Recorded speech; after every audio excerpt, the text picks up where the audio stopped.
All right, hello. Thank you guys all for being here and for listening to my presentation. So I'm going to be presenting to you all I'm going to be presenting an article called The Persistent Sexual, Emotional, and Cognitive Impairment Post-Finasteride, a survey of men reporting symptoms. So this is more of a survey study and it's also a pilot study. But before I start, I would like to tell you just a little bit more about me. So like Dr. Staudinger said, I am a third year at KCU on the Joplin campus. I'm from Kansas City, and a few more interests of mine are CrossFit, Jiu-Jitsu, which me and my husband started about 8 months ago, and that's been super fun to do together. Love to cook and bake and listen to murder mystery podcasts. And then so this is my husband. He's a firefighter up in St. Joe. We got married right before spring break started at second year. So we just celebrated our 1 year anniversary. And then this is my family. We love to spend time with them and with my husband's family as well. And then this is my dog, Q-Tip. She was a birthday present when I was 12, and I love her and she's awesome. So she's aged pretty well. So that's a little bit about me. And so now I'm just going to get into the background of this study. So just to tell you what triggered my interest in this and why I'm presenting this, I had a preceptor who had told me my homework one day was to go home and listen to this podcast called the Peter Attia Drive. And he wanted me to listen to this episode over men's prostate health. This was at KC Care, so we addressed a lot of men's sexual health, women's sexual health. And while I was listening to this podcast, they got onto the topic of finasteride, which is used for BPH, or benign prostatic hyperplasia. And they talked about how it's also used for male pattern hair loss and how that can lead to something called post-finasteride syndrome. And that was something I'd never heard of before. It wasn't something I really was aware of. So I wanted to look into it. And the more I looked into it, the more I realized that it's a pretty important thing to just be aware of. And I found this survey study that talks about it. So finasteride, I'm going to talk a little bit about the uses and its mechanism of action. So it's used for androgenic alopecia, which is also known as male pattern hair loss, which will affect up to 70% of men in their lifetime and 40% of women in their lifetime. This study specifically focuses on the use of finasteride in men. It can also be used in women, but we're just focusing on the use in men for this.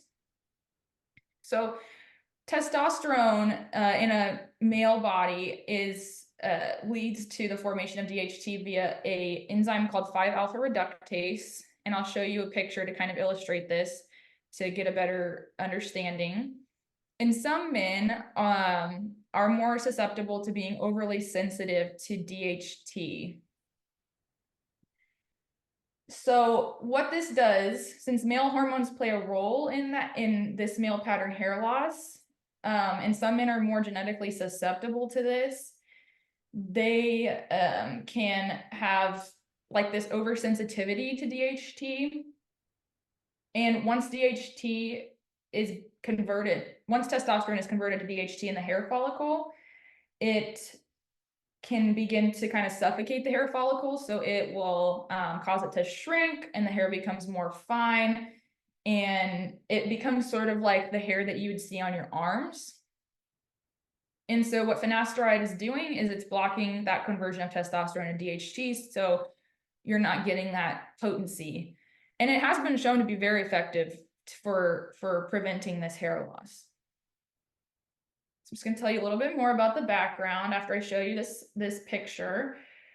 So there are three isotypes of 5-alpha reductase, finasteride and dutasteride, which we're focusing specifically on finasteride. They both block 5-alpha reductase isotypes 1 and 2.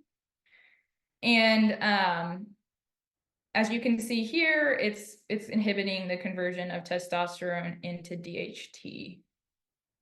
The third isotype, there's still more research being done into it, and it is known that finasteride specifically works the most on the second isotype of 5-alpha reductase, but it does have some action with the first isotype as well. So just to continue the background, There has not been a large amount of research done into the long-term side effects of finasteride that are not aimed at sexual dysfunction. That was kind of part, I'll get into the aims of this study, but they were trying to look at sexual side effects, which are very important to talk to your patient about. But they also wanted to look at the other side effects, which I'll be talking about in a little bit. So we're going to be looking at sexual side effects, cognitive side effects, and psychological side effects here. So in the background of this study, they talked about a few different studies, and I wanted to mention 3 of them that they were kind of basing their interest in and their research on this off of. So this first study found that they mentioned, which I also cited all of the things I'm referencing on the very last slide of this presentation.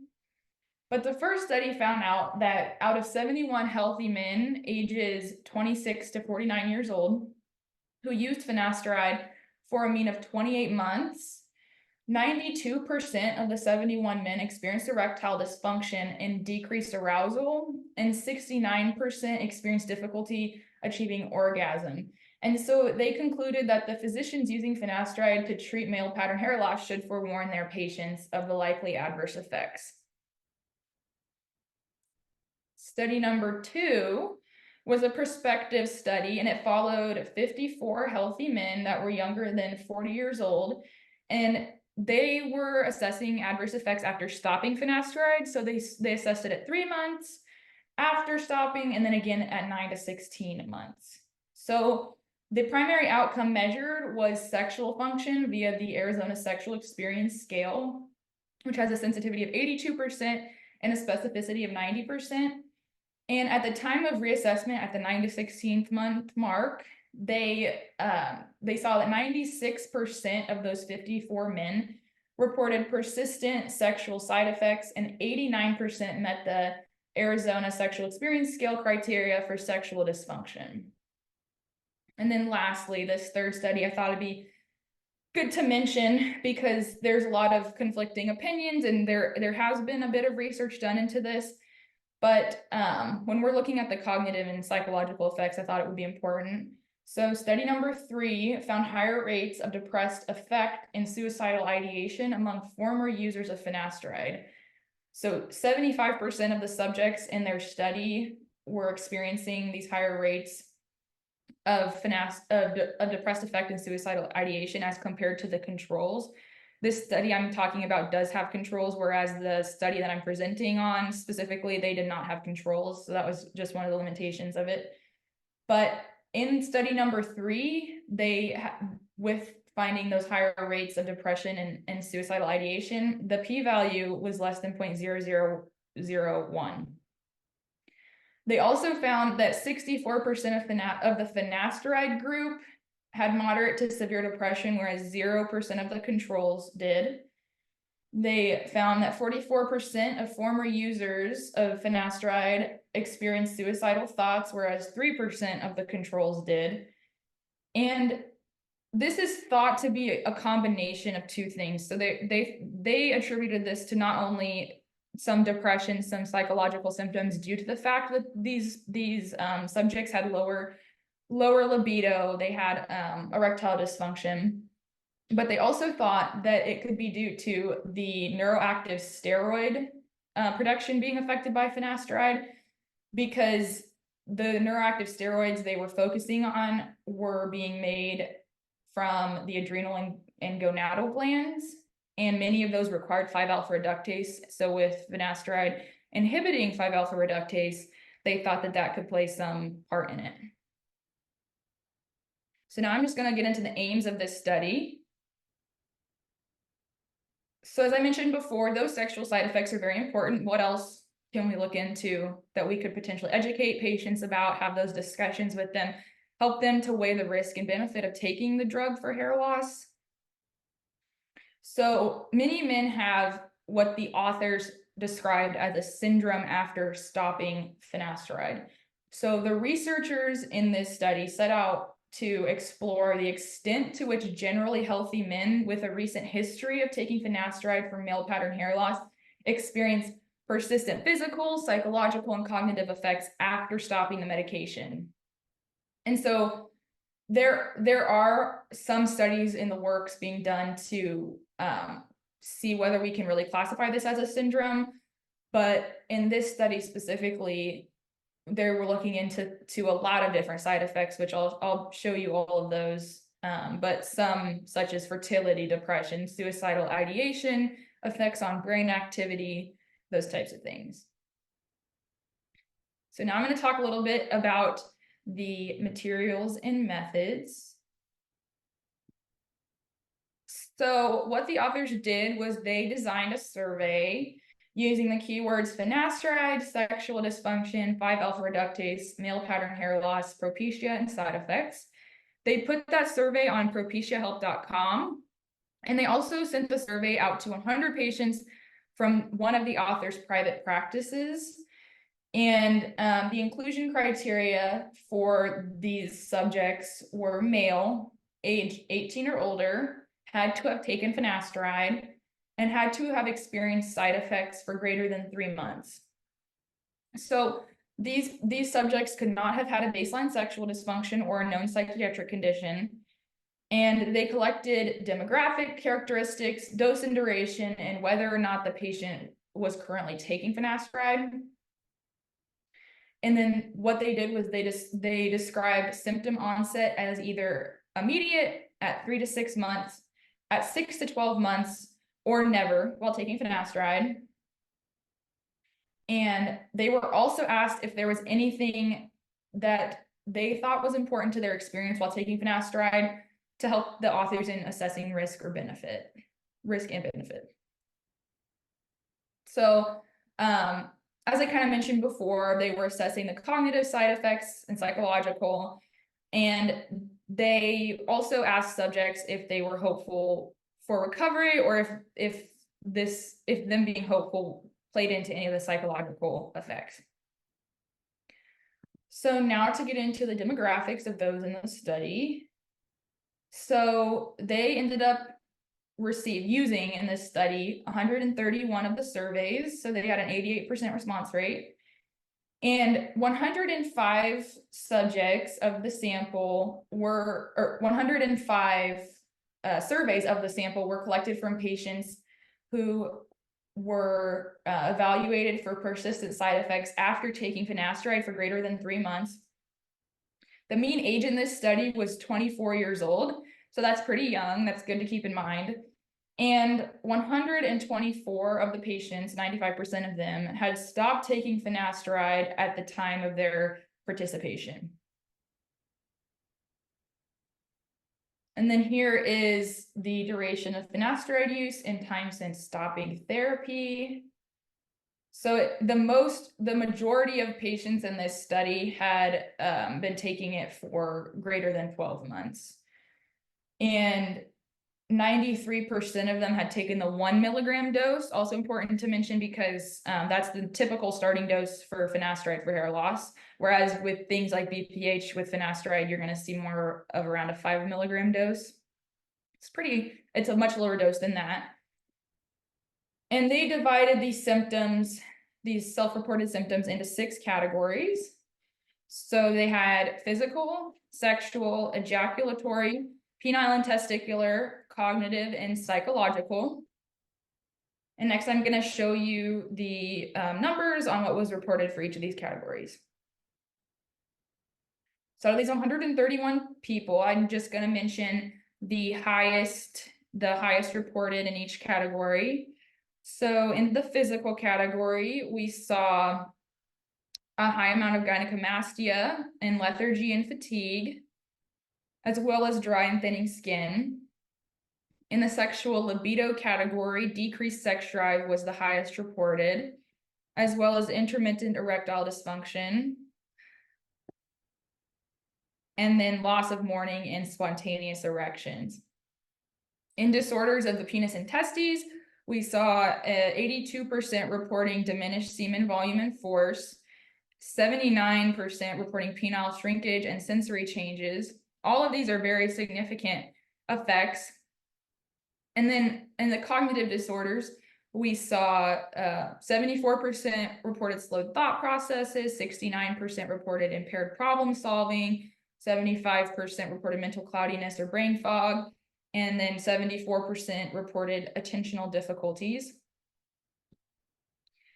In the psychological disorders category, we saw 74% reporting elevated anxiety, 73% reported depressed affect, and 73% reported anhedonia. And even though I'm vocalizing the highest numbers reported in each of these categories, these are all still, most of them are all still relatively high numbers to be reported as potential side effects after stopping finasteride. Okay, so let's talk a little bit more about these prominent side effects. So, as you could see, the greatest proportion of the subjects in this study reported symptoms in the sexual dysfunction category. And that is more of what would be expected with finasteride use, and that is the main thing with physicians that I've rotated with that they have warned patients about, but they have said, you know, it's pretty unlikely that it will happen, which kind of also made me want to look more into, is it unlikely? Does it depend on the person? Those types of things. So the shrinkage of the penis and scrotum, that's one that kind of stood out to me. That wasn't one that I typically heard patients being warned about. And then, like I said before, 63% reporting being suicidal and feelings of hopelessness. And I do think part of it was also that a lot of the patients in this study had said that their physician was unaware of the possible relationship between finasteride and their presenting symptoms. They were never really, they never really had that discussion that this could potentially be due to the finasteride that you're on. So now I'm just going to talk a little bit about the discussion. So just to recap and go back to kind of the aims of this study, does the constellation of symptoms that men experience while on finasteride and after stopping it constitute a post-finasteride syndrome? And I wanted to kind of explain how finasteride could cause just a few of these things, just to give some examples.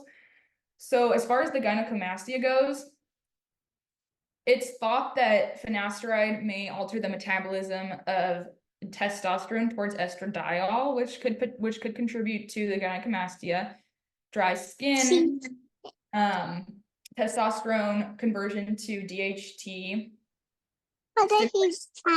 sebum production, and studies suggest that neurosteroids and neuroactive steroids such as pregnenolone may be involved in the modulation of memory processes in sleep, which could contribute to the slowing of thought processes, anxiety, and insomnia. So 5-alpha reductase has been shown to play a role in many of these bodily functions, and finasteride has been found in various studies to reduce the CSF levels of some important steroids, neurosteroids. And so my next slide, I'm going to kind of mention this, but this was a research study that was cited in the main article that I'm presenting. I just thought it would be something to think about. There's quite a bit about this out there that I was kind of reading through when it comes to neuroactive steroids specifically. So this study that they cited when referring to the potential for finasteride to alter neuroactive steroid levels, this is what I'm going to be talking about. So just to kind of explain what a neuroactive steroid is, it refers to steroids that are synthesized in the brain, the adrenals, or the gonads that affect neuronal excitability by acting in a rapid manner at the membrane of certain receptors. So this includes sex steroids that act on the nervous system, and outside of finasteride use and everything I'm talking about, these sex steroids have been shown to have altered levels in the setting of neurodegeneration and psychiatric disorders. So this study was done to explore the psychiatric and andrological features of patients affected by this post-finasteride syndrome. And they wanted to know if CSF and plasma levels of neuroactive steroids were modified post-finasteride. So they were taking a look at these specific neuroactive steroids, pregnenolone, DHEA, progesterone, testosterone, and 17-beta estradiol. And they mentioned that all of these neurosteroids played a role in things like synaptic plasticity, cytoskeletal proteins, the morphology of neurons and astrocytes, the myelin compartment, adult neurogenesis, and cognition-related function. And I underlined cognition-related function because that was a really big reported side effect among the finasteride users in the overarching article that I'm presenting. So 5-alpha reductase plays a role in the mechanism of action of these, and there's still yet to be a lot of more digging into if it is low, if it's altering the levels of these to the point where it would cause those psychiatric symptoms. But I just thought it would be an interesting thing to mention. So here is just a overarching kind of part of my conclusion picture. A lot of these things I mentioned, this is from a different study that I put in the citations, but they kind of captured a lot of the side effects that can happen in people who use 5-alpha reductase inhibitors. And then just the limitations and implications of this study. So selection and recall bias, due to the fact that the study subjects were patients that had sought treatment for symptoms that they were experiencing, and also self-reporting. So we cannot easily generalize these results because they were self-reporters. And they also, as I mentioned earlier, they did not have a control group. They did not explore outside psychological stressors. They did make sure that no one had a known psychiatric condition, but there could have been outside psychological stressors. There were no actual biochemical measures. For example, they didn't measure the neuroactive steroids, or they didn't measure levels of certain things in the CSF. And then they also said in this, the authors also mentioned that future research does need to be done on how minimal an exposure is needed to trigger these side effects. So what's the minimal amount of finasteride that could be taken to cause these side effects, and what amount of time as well, because we had such a variation in the amount of time that patients were taking finasteride for. And then here's all of the resources that I used. And that concludes my presentation. If anyone has any questions, feel free to ask.